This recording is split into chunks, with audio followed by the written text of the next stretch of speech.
Olá, tudo bem? Aqui quem fala é Edson Lira. Eu sou professor lotado no SEAD como tutor, Departamento de Matemática, da UFP. A gente planejou aqui um pequeno curso sobre equações diferenciais ordinárias, tá? E a nossa primeira aula vai ser uma revisão sobre modelagem, derivada e integral, tá? Como foi dito o tópico, é uma pequena revisão, vamos dizer assim, só para bater a poeira em relação ao cálculo e à modelagem. Bom, então, iniciando, a gente vai fazer uma breve revisão, tá? Sobre derivada integral, modelagem, derivada integral. Nosso objetivo é rever modelagem, revisar sobre derivadas, revisão sobre integral. Modelagem. A modelagem matemática consiste em interpretar situações cotidianas ou científicas usando como ferramenta matemática. Bom, quando se diz que matemática está em tudo, não é um exagero, pois tudo que existe no mundo você tem uma maneira de interpretar ela matematicamente, seja com uma matemática simples, seja com uma matemática um pouco mais arrojada, que nem a questão da EDOS que a gente está iniciando nosso estudo agora. Tá? E também, por que não dizer, uma lógica matemática. Um problema, só para situar a gente um pouco em relação a isso aí, levando em conta o nosso cotidiano de agora, infelizmente, a gente tem essa questão aqui que é sobre crescimento viral. Enunciado. Em um laboratório, os cientistas estão realizando estudos em relação à proliferação de um vírus letal às pessoas. Pelo estudo realizado, eles perceberam que esse vírus entra em contato com uma célula sadia, rompe a membrana e lá deposita suas proteínas, onde o vírus se rompe, na estratégia de enganar a célula e fazer com que ela produza suas proteínas. Assim, uma vez que a pessoa infectada demora 14 dias para demonstrar os sintomas iniciais, isso quer dizer que o estágio 0 é com 14 dias. Verificaram que, quando ocorrido isso, a sua quantidade passa a ser aproximadamente 500 vírus, o que irão infectar as outras células e realizar o mesmo processo. Os cientistas verificaram que, no 16º dia, a quantidade de vírus quadruplica. Com isso, modela a situação de crescimento do vírus usando a modelagem matemática. Por bem, isso aqui é sobre o coronavírus.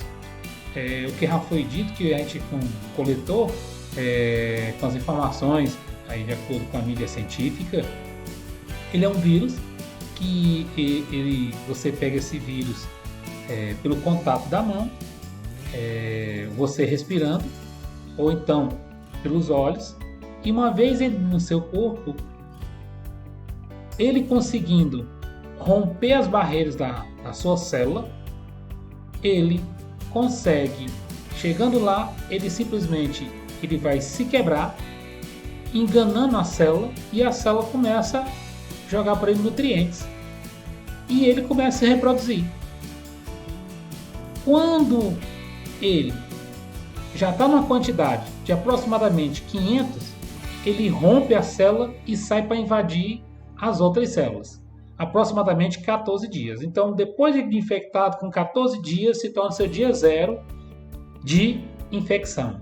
É aí onde aparece a questão das febres e os outros sintomas que está aí a mídia a falar. A questão da respiração, é a questão da febre que eu já falei, é a questão do mal-estar, da dor de cabeça, há casos que tem a questão do estômago, também dores, e começa a partir daí. Então, o que a gente tem aqui é que foi verificado que é aproximadamente, não é exato, aproximadamente, pode ser mais ou pode ser menos do que 500 vírus. Então, nesse caso aí, é um caso de crescimento populacional, mas no caso aqui, nossa população é viral. Então, aí é um crescimento estudado pelo Matos, né? Então, olha só. resolução da situação problema. Agora a gente vai separar por estágio. Tá? A questão aqui, cada estágio desse aqui, a gente vai chamar de algoritmo. São os processos do nosso algoritmo de resolução. Então a gente tem aqui o reconhecimento da questão. Nós temos que o crescimento, decaimento, processo de desintegração, decomposição são modelados pela equação x de t igual a c vezes e elevado a k vezes t. Isso aqui já é o resultado de uma solução. Isso aqui é a solução de uma equação diferencial. Tá? Diferencial. Ele modela essa situação em que o C que você tem aqui é a quantidade de vírus, tá? E o incremento dele é exatamente E elevado a K vezes T. Olha só o crescimento. É exponencial, no qual o K positivo representa a situação de crescimento e para K negativo representa situações de decaimento. 2. A variação do tempo de infecção é T grandão, em dias que será dado por, olha só, o T grandão é o Tzinho menos 14, com o Tzinho maior ou igual a 14. Por que maior ou igual a 14, Edson? Olha, segundo os dados científicos, é com 14 dias que é para, se tiver infectado, é que a célula vai poder ser rompida. Então, daí é que começa a perceber se a pessoa está doente ou não. O Tzão me diz o tempo de infecção. Então, no dia 14, no 14º dia, não tem. Por isso que se espera até de 14 para 15. E é todo dia medindo a febre da pessoa, porque o alerta é a febre e fazendo os exames de teste. Né? Então, nesse caso aí, é por isso que é T-14. Quando for no 15º dia, é claro, ele vai estar o quê? Com o primeiro dia de infecção. 3. Assim, o x de Tzão é C vezes E elevado a K vezes Tzão. Pode ser expresso por. No lugar do Tzão, nós vamos botar aqui em Tzinho menos 14. Olha o que ficou. X de Tzinho menos 14 é igual a C vezes E elevado a K Tzinho menos 14. Com Tzinho sendo o dia de ocorrência após o início da doença. Tá? E para t igual a 14, vamos ter o quê? A população inicial. Porque quando você colocar o valor 14 aqui, vai dar 0. E o Ezinho neperianozinho elevado a 0 é 1. Vezes o C, então você vai ter no dia 0 a população inicial do vírus. Ah, Edson, mas não entrou 1 e surgiu, são 501 aproximadamente e tal? Não. Pelo que é dito cientificamente, quando o vírus consegue romper a membrana e entra na nossa célula, ele se rompe, ele deixa de ser vírus, ele se separa todo, se rompe e ele se confunde com os nutrientes da nossa célula. E aí ele começa a roubar nossos nutrientes e formar outros vírus. Aí quando ele rompe novamente para sair, para atacar o restante, aqui começa a infecção. 5º passo, como no 16º dia, Tzinho igual a 16, segunda questão, ele quadruplica a sua quantidade, ou seja, 16 menos 14, 2. Então aqui você vai ter C vezes E elevado a 2K. Ele afirma que isso aqui vai ser quadruplicado, o que tem lá inicialmente. Então eu botei 4 vezes o C. Aqui você tem que esse C e esse C você pode simplificar, ficando essa equaçãozinha exponencial, E elevado a 2K igual a 4. Resolvendo ela aqui, você vai ter então o quê? 2K vai ser quem? Ln de 4. Por que Ln? Porque a base aqui é neperiana, é o Ezinho neperiano. Ótimo, então aqui o 2 vai passar para lá dividindo, Então está aqui K igual a metade de Ln de 4, mas isso aqui é logaritmo. Se está multiplicando logaritmo, então ele pode ir para cá como sendo expoente do logaritmando. Então K vai ser Ln de 4 elevado a meio. Só que 4 elevado a meio é raiz de 4, e raiz de 4 é 2. Então nosso K é quem? Ln de 2. E o 6º passo, como inicialmente nós temos 500 vírus aproximadamente, e o nosso K, que deu positivo, então ele só vai crescer, é Ln de 2, então podemos modelar a situação através de quem? Substituindo, você vai ter x de t menos 14 igual a 500 e multiplica o nosso e elevado a t menos 14 vezes ln de 2. Se você trocar tzinho menos 14 por tzão lá, então você pode reescrever dessa forma. Então essa equação aqui, essa função é que modela a situação lá, mostra como é que ela cresce, segundo o modelo de Malthus. Definição de função derivada. Função derivada. Considere uma função f de d em R e delinha um conjunto de todos os valores de x para os quais existe a derivada. Assim, podemos definir uma função f' de d' em R, definida por, olha só, cálculo 1, o que você tem? F' é quem? É o limite de h tendendo a zero de quem? De f de x mais h menos f de x dividido por h. Então essa aqui é a nossa função derivada. Tendo uma função, você substituindo, fazendo essas continhas, você vai determinar o limite dela, que nos dará a função derivada dela. Notações. Muito importante para a gente. A derivada da função f é representada pelo símbolo f'. No entanto, há outras maneiras de você representar a sua derivada. Dada a função y igual a f de x, os símbolos mais frequentes são f', d de f sobre d de x, d de y sobre d de x ou y'. O que você vai se deparar mais no nosso curso são esses dois últimos aqui, ó. D de y, d de x, y'.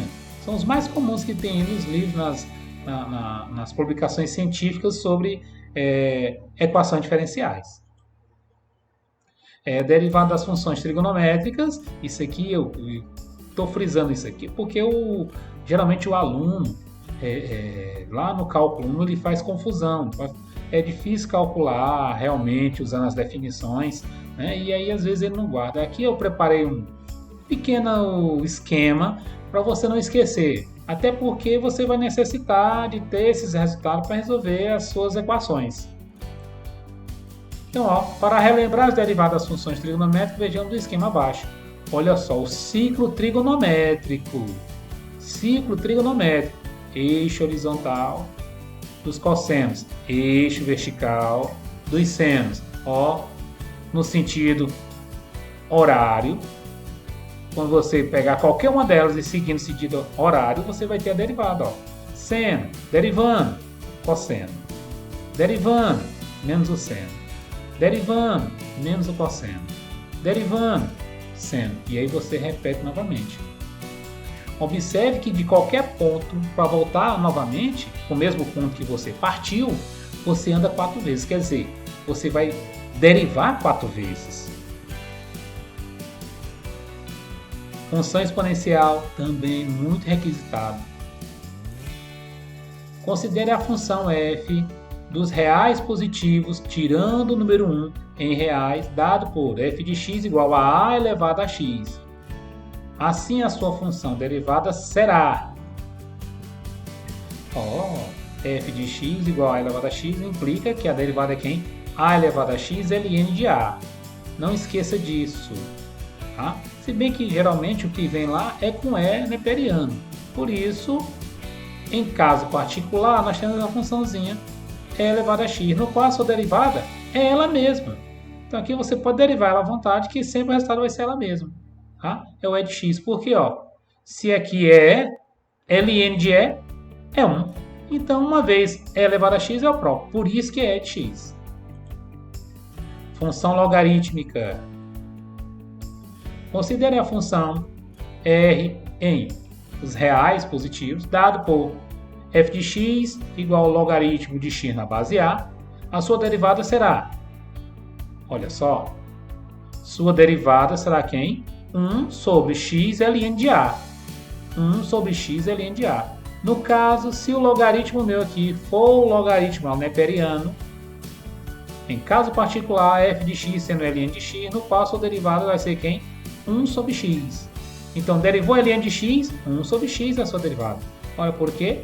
Porque se a base aqui é Novamente, ln de E é 1 vezes x, x está 1 sobre x. Definição de integral. Olha só, o valor da integral de a até b de f de x dx representa uma soma de áreas entre curvas do gráfico da função e o eixo x, em que as áreas acima do eixo são computadas positivamente e as áreas abaixo do eixo são computadas negativamente. Para ilustrar a definição, nós vamos ter o gráfico, você tem aqui uma função f, que ela se comporta dessa maneira. Ela vem aqui de maneira uma reta, chegando nesse ponto, ela sobe de maneira com um gráfico de parábola, e aí o pedaço de A até B que está acima do eixo x é positivo. O pedaço que está de B até C abaixo do eixo x é negativo. E o C até D, o pedaço, positivo. Então você soma tudo isso. Provavelmente quando você olha para essas áreas aqui, você pode julgar que a sua integral ela vai ser negativa. Por quê? Porque visualmente a parte negativa ela é maior do que as positivas. É só uma intuição. Isso aí, quando você estiver fazendo seus cálculos, relembrando o cálculo 1, e aí quando você olhar, você tem que ter assim um poder de julgamento. Pela área, se tiver aqui tudo de acordo com as escalas, nós vamos julgar que talvez derá negativo. Então, só para ilustrar, teorema fundamental do cálculo, seja y igual a f de x contínua, função contínua, dentro do intervalo AB, então, a integral dentro desse intervalo AB da f de x dx é f de b menos f de a. Quem é o fzão grandão? F de grandão de b menos f grandão de a. Em que f grandão de x é uma função tal que, quando tu deriva ela, dá a nossa f de x. Então, a f grandona é quem? É a integral, é o resultado dela lá. Nossa integral definida, ela vai dar aqui uma área sem estado. Integral das funções trigonométricas. Para relembrar as integrais das funções trigonométricas, vejamos o esquema abaixo. Semelhante ao esquema lá das derivadas. Se derivando eu vou no sentido horário, integrando, é claro, tem que ser voltando no sentido anti-horário. Então, se você iniciar do cosseno, integrando o cosseno, seno, integral do seno, menos o cosseno, integral do menos o cosseno, menos o seno, a integral de menos o seno, cosseno. E aí, você fecha o ciclo. É um esqueminha excelente para você não esquecer nunca. Pelo menos nessa parte aqui você não vai esquecer e facilita para outras contas. Exemplo, é a parte que eu mais gosto. Exemplo, vamos calcular a integral de 0 a 2 de x ao quadrado menos 2 dx. A nossa função f'zinha, o intervalo de 0 a 2. Aplicando então o teorema fundamental, x ao quadrado. Se é x ao quadrado, ele tem a potência. Então você vai ter o quê? Vai ser x sobre 2 mais 1 sobre 2 mais 1. 2 mais 1 é 3, então é x elevado a 3 sobre 3. Essa aqui é uma constante. Então, se é uma constante, é só você agregar a variável x. Então, a integral é 2x. De quanto a quanto? De 0 a 2. Então, aqui são os extremos que você vai aplicar. Tá? Primeiro, o 2, que é o nosso b, você vai substituir aqui. Então, aí ficou o quê? 2 ao cubo é 8 sobre 3 e 2 vezes 2 é 4. E aí, quando você aplicar o zero, aqui vai dar 0, 0 menos 0 é 0, então está aqui o zero. Então, o zero aqui não vai nos interessar, então vai interessar só isso aqui. Quando você fizer essa diferença, 3 vezes 4, 12, 8 menos 12, menos 4 terço. Professor, pode dar negativo? Tranquilamente pode dar negativo, meu jovem. Olha só a interpretação desse gráfico. Esse gráfico ele foi construído no GeoGebra, que está de acordo com a escala do GeoGebra. Uma curva suave, parabólica, tá? Passando aqui na sua raiz. No caso aqui a raiz vai ser quanto? Raiz de 2. Então só me interessou esse pedaço. Por que esse pedaço? Porque é de 0 a 2. De 0 a 2. Olha só, esse pedaço aqui visualmente é maior do que esse. Então, quando você fizer o somatório, toda essa área aqui negativa e toda essa área, por isso que está dando negativo. Lista de integrais só para revisar, bater aquela poeirinha, tá? Porque o cálculo 1 ficou para trás, já está com um tempinho. Olha só a função constante, quando você integrar, a constante vezes a variável, mais um k, que esse k é uma constante que você tem aqui, ó, não esquece, que é isso aqui, integral indefinida, por isso a constante. Ó, x elevado a n vai ser quem? X elevado a n mais 1 sobre n mais 1, mais a nossa constante, com n diferente de menos 1. Ó, por que diferente de menos 1? Porque você tem a situação para isso. Tá aqui ela, ó. 1 sobre x, quando você integrar, é quem? É a integral de dx sobre x, que é ln de x, mais k. Olha a nossa exponencial. Ó, quando você integrar, você vai ter quem? A elevado a x sobre ln de a, mais k. E a nossa ezinha, quando você integrar, é ela mesma, né? Só que acompanhada de uma integral, de uma constante, desculpa.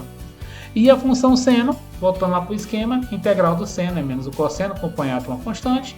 E a função cosseno, quando você integrar ela, você vai ter também seno, acompanhado de uma constante. Tá?